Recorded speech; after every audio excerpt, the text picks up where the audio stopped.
I adventured into the unknown. I was on an airplane, I was scared, and I managed to meet a cute girl.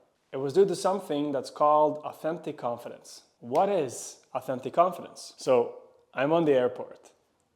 It's early morning, it's 5 a.m. and my mother just dropped me off. I'm in this small city of Norway and there's almost no one at the airport. So I go to the check-in machine and I'm about to get my ticket when I see that it's not working. So the machine is telling me you can only check in 24 hours before your departure. And I'm kind of confused because 24 hours before, like, man, my plane leaves in 1 hour. So I double check my ticket that I bought, and man, I bought it on 5th of March, not 5th of February. But I think to myself, okay, I can handle this. So I go over to the counter, to the service desk, and the woman that's standing behind the desk, or she's sitting, and I ask her, or tell her rather, what's been happening, and she looks at me and she says, you know what, I cannot help you. And I think, fuck. But she says, but you can call this number. And it's a number to the it's a number to the name of the company who is going to fly us. So I call, but they don't pick up. And I see that they don't open before 9 a.m. and it's still 5:15 or 5:10 in the morning. So I think, all right, okay. But then I check online, so I'm like, okay, we can still handle this. So I grab my phone again and I go online to find, and I can buy a new ticket for the flight that's going today. And as I'm going in, I'm scrolling through, I'm writing my name, and it says 500 euros. I'm like, man, I'm starting to get a little bit frustrated because I already have a ticket and now I have to pay 3 times the price. But I've noticed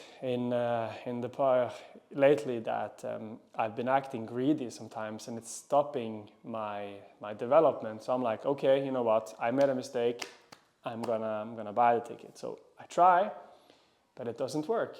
It says you can only buy the ticket 1 hour until the departure. So you know what? I don't have a ticket. I cannot go, and I'm like, man, I've messed up.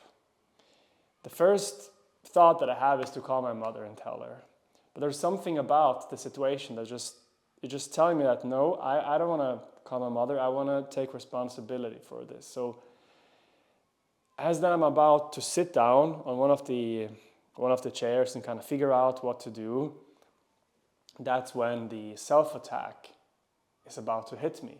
And I think you know what I mean. It's like this thing that's saying that, oh, you messed up and this. And I'm just about to tell myself that I've messed up when I practice what I preach, and I'm using something called the AAUE Framework, and I cut the sentence in half.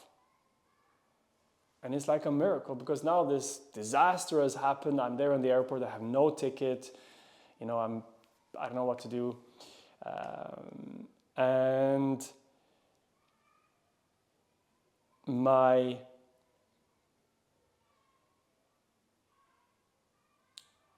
able to just cut this in half. So it's like a miracle. Like, I'm suddenly feeling all right. Like there's this thing that is happening, but I'm not stressing about it. I'm able to create some space and feel good. So I'm telling myself, you know what, man, it's fine.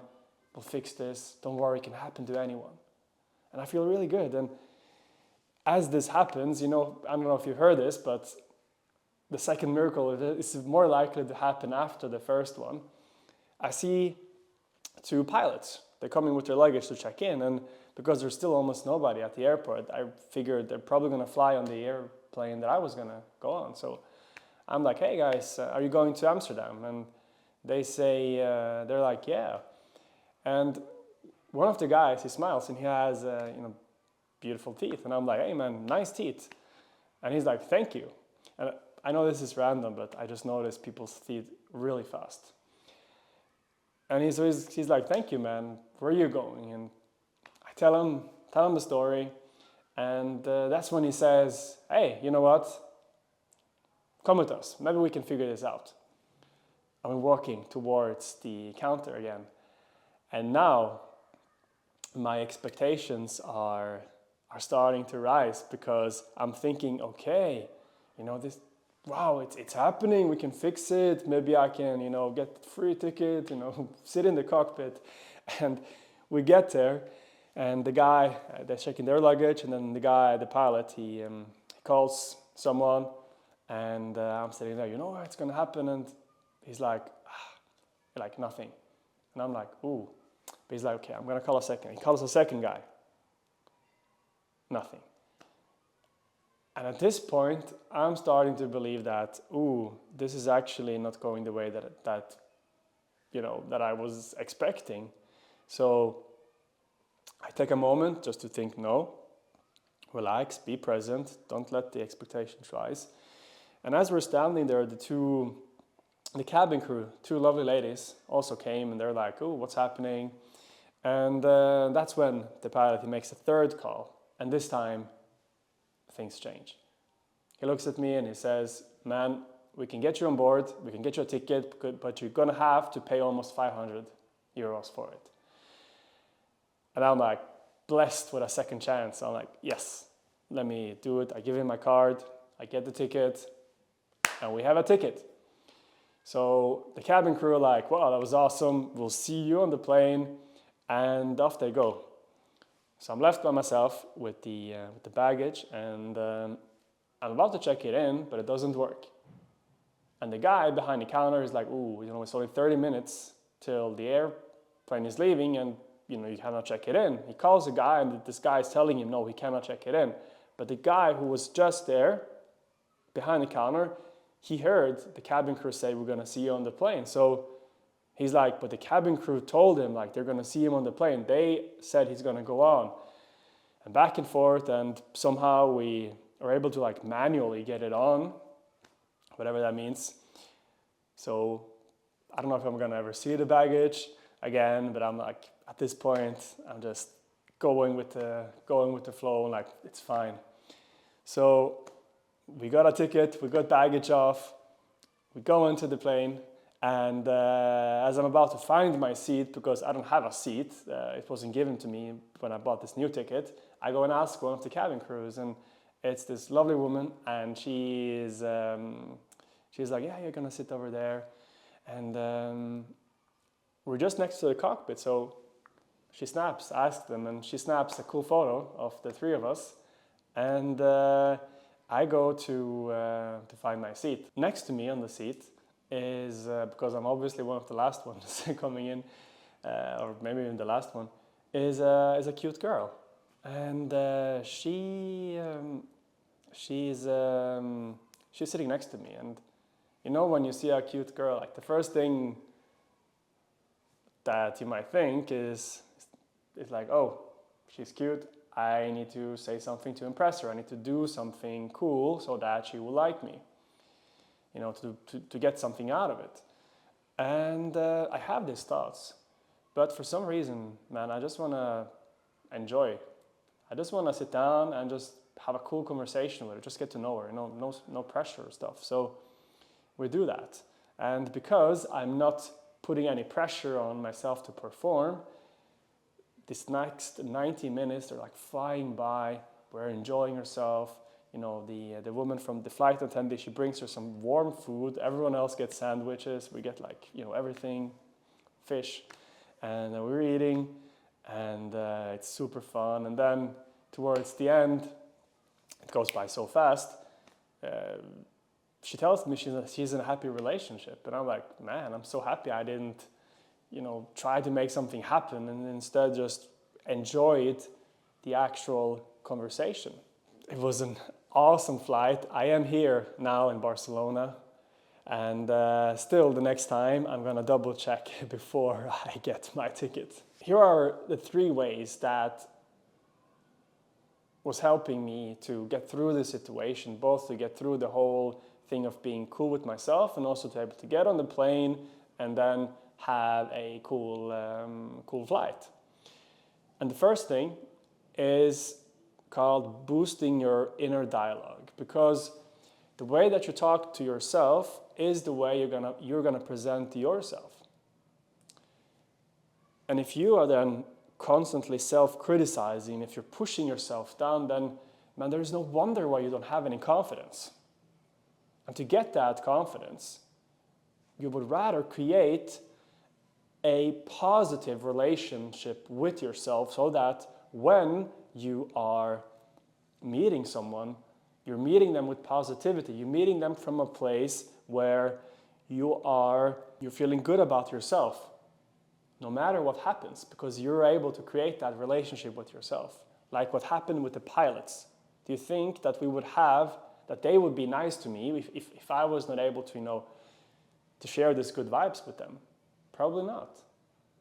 It was so spontaneous. Oh, and by the way, please like the video so more people can see it. The second thing is outcome independence. And outcome independence is so important, man, because when you're on a date and you are talking with the girl, or you just met the girl and you are about to get a date, or you think something's gonna happen, maybe you're gonna have sex, then what may happen is you get overexcited.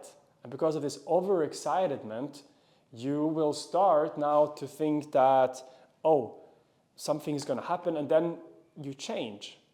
And you change from enjoying the moment, from enjoying the interaction, to having something to happen. And from this place of having something to happen, you start now, instead of playing to win, to have fun, to get something, to have a cool adventure, you start to I play not to lose. You don't want to lose the girl. And to overcome this, what I recommend is that you focus on your intention, not your goal. And your intention is something that comes from the within, and that's something that you can control. The goal is something that you want to happen, but you cannot control it. So for example, your intention might be to follow your excitement. So you see a girl and you just follow that excitement of doing what you want to do, while the goal might be to get her number or have sex or whatever that is. If you haven't already, then you can hit the subscription button. The third one is authentic conversation. So many guys today, they are struggling with escapism syndrome. And what escapism syndrome is that they have deemed a part of themselves as so bad that they want to escape it. And this part of themselves is their authentic self. And this looks like you seeing, for example, a girl on the street, and then you feel the excitement to talk with her, but you tell yourself it's not a good time. And that's because, yes, it's scary. Yes, it is the unknown. And the unknown is actually what is exciting. But your authentic self, which is so exciting and so attractive, doesn't get a chance to show himself because you escape it. You push him down. You're like, no, I don't have time. And that is the problem. So what you do instead is you follow that excitement and you say and do what you think and what you mean. So you have an authentic conversation. And I know it's much more scary than using pickup lines or just going on a dating app and meeting someone, but it's much more exciting for both of you, for both you and the girl. And when you're following these three ways, you're going to discover your authentic confidence, which is something that goes way deeper than just dating. It's a journey of self-discovery. It's figuring out who you are. And if you're ready to transform, if you're ready to be really who you are, then join my free email list, and I'll send you for free a guided inner journey that's gonna help you break through. That's the video today. Thank you, man, for watching, and I'll see you in the next one.